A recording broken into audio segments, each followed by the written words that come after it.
সাধু আল্লাহ শব্দ বলতে জবান তোতলা নাই কিচ্ছু। একদিন সাহাবায়ে কেরাম বলতেছেন, আল্লাহ রাসূল সাল্লাল্লাহু আলাইহি ওয়াসাল্লাম, যেই মসজিদের ইমাম আপনি, সেই মসজিদের একজন উচ্চ বংশে সুশিক্ষিত সুন্দর লানের একজন মুয়াজ্জিন নিযুক্ত হওয়া দরকার। আল্লাহ নবী সাল্লাল্লাহু আলাইহি ওয়াসাল্লামের মন চায় না, কিন্তু সাহাবায়ে কেরাম সিদ্ধান্ত নিয়েছেন এশার নামাজের পরে আল্লাহ রাসূল সাল্লাল্লাহু আলাইহি ওয়াসাল্লাম বেলাল হাবশী রাদিয়াল্লাহু তাআলা আনহুকে ডাক দিয়ে বলে, বেলাল রে, আগামী দিন ফজরের আজান আর তুমি দিবা না, নতুন মুয়াজ্জিন আজান দিবে। বেলাল হাবশী রাদিয়াল্লাহু তাআলা আনহু শোনার পরে দুই চোখ থেকে পানি টপ টপ কইয়া বাইয়া বাইয়া পড়ে, আর মালিকের দিকে ফিরে বলে, মালিক, গোলাম দাদা গোলাম তুমি আমাকে বানাইছো, মালিক বংশ নিচু তাও তুমি আমাকে বানাইছো, শিক্ষার দিক থেকে বকালাম তাও তুমি আমাকে বানাইলা, পয়সার দিক থেকে নিঃস্ব তাও তুমি আমাকে বানাইছো, চেহারা কালো তাও করলা তুমি, জবান তোতলা তাও দিলা তুমি, সব করলা তুমি, আর তোমার হাবিবের মসজিদের মুয়াজ্জিনের বরকত থেকে মাহরুম হইলাম আমি। এই ব্যথা আমি কেমনে সহ্য করব? বেলাল হাবশী রাদিয়াল্লাহু তাআলা আনহুর কান্দনে আমার মালিকের রহমতের দরিয়ায় জোশ মাইরা গেল। ফজরের সময় নতুন মুয়াজ্জিন আযান দেয়। আল্লাহ নবী সাল্লাল্লাহু আলাইহি ওয়াসাল্লাম সাহাবায়ে কেরামদেরকে নিয়ে মসজিদে বসা, অন্ধকার পরিষ্কার হবে, ফজরের নামাজ আদায় করবে। সময়ের পর সময় যায়, অন্ধকার পরিষ্কার হয় না। আল্লাহু আকবার। জিবরাইল সালাতু ওয়াস সালাম হাজির। আল্লাহ হাবিব জিজ্ঞাসা করে, ভাই জিবরাইল, অন্ধকার কেন পরিষ্কার হয় না? জিবরাইল আলাইহিস সালাতু ওয়াস সালাম বলে, আল্লাহর রাসূল, আপনার মসজিদের ভিতরে আজকে কেন ফজরের আজান হয় না? ভাই জিবরাইল, তুমি কি বলো? অন্যান্য দিন এসে তো আজকে আরো সুন্দরভাবে আজান হইল, তুমি কি বলো মসজিদে আজান হয় নাই? জিবরাইল সালাতু ওয়াস সালাম বলে, আল্লাহর রাসূল, প্রত্যেক দিন আপনার এই মসজিদের আজান আমার মালিকের আরশ থেকে শোনা যায়, কিন্তু আজকে আপনার মসজিদের মুয়াজ্জিনের আজান মালিকের আরশে পৌঁছে নাই। তাড়াতাড়ি বেলালকে নিয়ে এসে আজান দেওয়ান, নাহলে অন্ধকার পরিষ্কার হবে না। এ দুনিয়াদার পাগল আমার বাবারা, হে পর্দার আড়ালের মা বোনেরা, হে ক্ষমতা সম্পন্ন আমার বাবারা, হে বড় বড় অফিসার আমার বাবারা, হে ধনী আমার বাবারা, হে শিক্ষিত আমার বাবারা, হে বড় ধনী সম্পদের মালিক আমার বাবারা, একটু মাঝে মাঝে চক্ষু বন্ধ করো, তারপর দুনিয়ার থেকে মুরাকাবা করিয়া বিদায় নেওয়ার চেষ্টা করো। ডাকাইতের দলের সরদার, ওর কত পাওয়ার, ওর দলীয় লোক যদি কোনো অন্যায় করে অনেক সময় গুলি কইরা পর্যন্ত মাইরা ফেলায়, কত ধরনের শাস্তি প্রয়োগ করে। ওর ক্ষমতা, ওর সর্দারগিরি কতক্ষণ পুলিশের হাতে অ্যারেস্ট হওয়ার আগ পর্যন্ত। যখন পুলিশের হাতে অ্যারেস্ট হইয়া যায়, যখন ওকে ধইরা লাথি মারে, বুট দিয়া পাড়ায়, কখন তো কোথায় যায় ওর ছারগিরি, কোথায় যায় ওর সর্দারগিরি। হে দুনিয়াদার বড় লোক আমার বাবারা, হে ক্ষমতা সম্পন্ন আমার বাবারা, হে বড় বড় পদের সম্মানিত আমার বাবারা, দুনিয়ার ভিতরে আমার মালিক তোমাকে আমাকে পাঠাইছেন পরীক্ষার হল। আমার মালিক তোমাকে আমাকে পাঠাইয়া আমার মালিক ঘোষণা করলেন, আমহিল হুম রুয়াইদা, আমি তোদেরকে ঢিল দিলাম পরীক্ষার হলে পরীক্ষা নেওয়ার জন্য। তোদেরকে আমি স্বাধীনতা দান করলাম, কারণ ছাত্রছাত্রী পরীক্ষার হলের ভিতরে স্বাধীনতা পায় কি পায় না। 3 ঘন্টার জন্য ছাত্রছাত্রীর জন্য স্বাধীনতা দেওয়া হয়, আবার প্রশ্ন দেওয়া হয়, লেখার জন্য পত্র দেওয়া হয়। 3 ঘন্টা যা মনে করে তা লাগবে, তাকে বাধা দেওয়ার কোনো আইন নাই। কেউ যদি নিরিবিলি সময় পাইয়া 3 ঘন্টা গল্প কাহিনী লেখা সময় শেষ করে, ফলাফল বের হইবে ফেল করছে ছাত্র। ঠিক বাজান দুনিয়ার মধ্যে আমার মালিক তোমাকে আমাকে পাঠাইয়া আমার মালিক ঘোষণা করলেন আমহিলহুম রুয়াইদা, তোদেরকে আমি স্বাধীনতা দান করলাম কেন? লিয়াবলুয়াকুম আইয়ুকুম আহসানু আমালা, পরীক্ষার হলে পরীক্ষা নেওয়ার জন্য।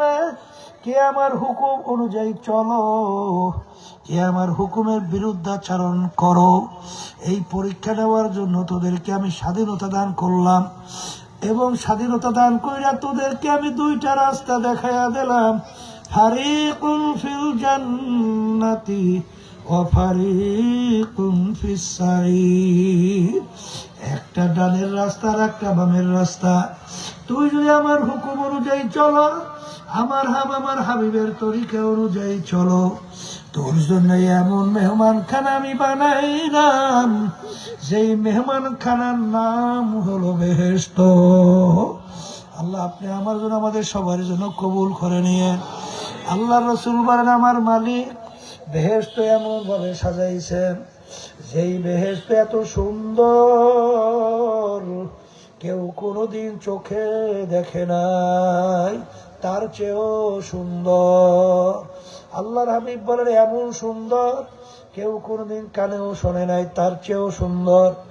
এমন সুন্দর কেউ কোনোদিন পরিকল্পনাও করতে পারে নাই, এরকম এরকম সুন্দর হতে পারে, তার চেয়েও সুন্দর। আল্লাহ আপনি আমার জন্য আমাদের সবার জন্য বেহেশত কবুল করে নিন। এরপরে আমার মালিক বলেন আর একটা রাস্তা তোদের জন্য আমি রাখলাম বামের রাস্তা। তুই যদি দুনিয়ার স্বাধীনতা পাইয়ে ওই রাস্তায় চলো, তোকে আমি বাধা দেব না। কারণ যদি তোকে আমি বাধা দেই, তাইলে তো আর স্বাধীনতা বলতে কিছু থাকবে না, পরীক্ষার হল থাকবে না। কিন্তু তুই ওই পথে চলতে চলতে এক পর্যায়ে তোর জন্য আমি যে শাস্তির জায়গা রাখলাম, ওই শাস্তির জায়গার নাম হলো জাহান্নাম। ওই জাহান্নাম এত কঠিন, এত ভয়াবহ, যা কেউ কোনোদিন দেখে নাই, কানেও শোনে নাই, তার চেয়েও ভয়াবহ।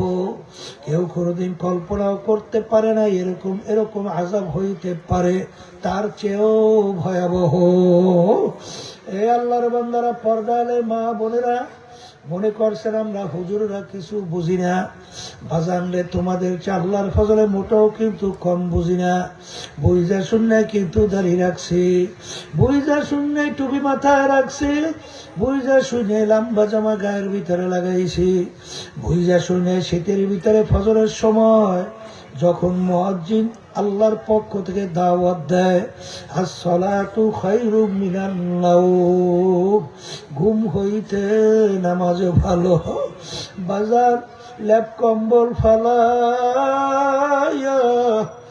অনেক সময় ঠান্ডা পানির মধ্যে উযু কইরা পাগলের মতো আল্লাহর হুকুম পালন করে জোরে মাসে দৌড়ায় বাজান রে।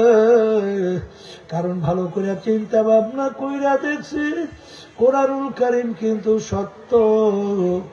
আজ থেকে প্রায় 1500 বছর আগে নাযিল হয়েছিল। আল্লাহ আল্লাহ, এ আল্লাহর বান্দারা, কবরের যাত্রীরা, এ পর্দার আড়ালের মা বোনেরা, কোরআনুল কারীম নাযিল হলো প্রায় 1500 বছর হয়ে গেল।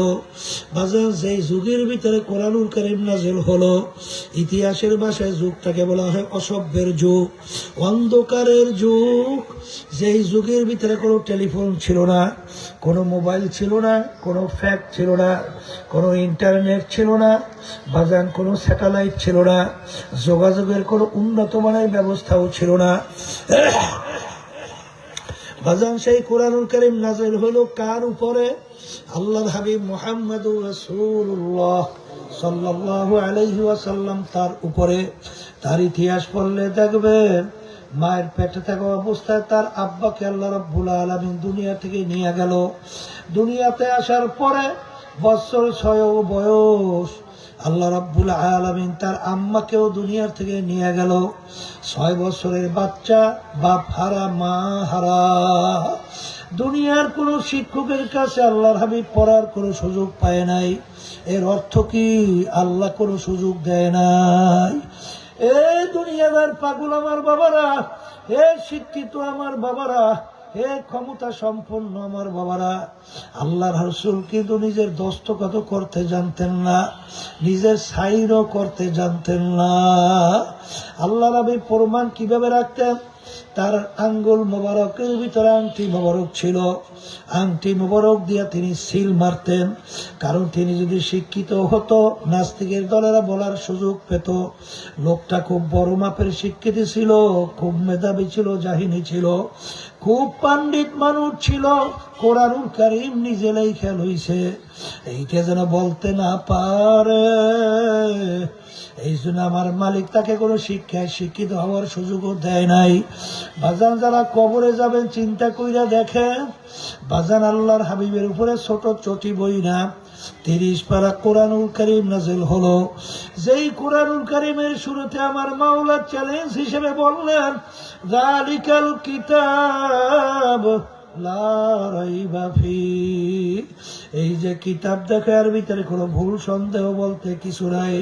আমি আমার বাজানদেরকে বলবো, আরবের কাফেররা আরবি ভাষী ছিল, তারা কিন্তু কোরআনুল কারীম বুঝতো, তারাও কিন্তু ভুল বের করতে পারে নাই। এই 1400-1450 বছরের মধ্যে ইসলামের শত্রু দুনিয়ার থেকে কোটি কোটি গেল, বর্তমানে অভাব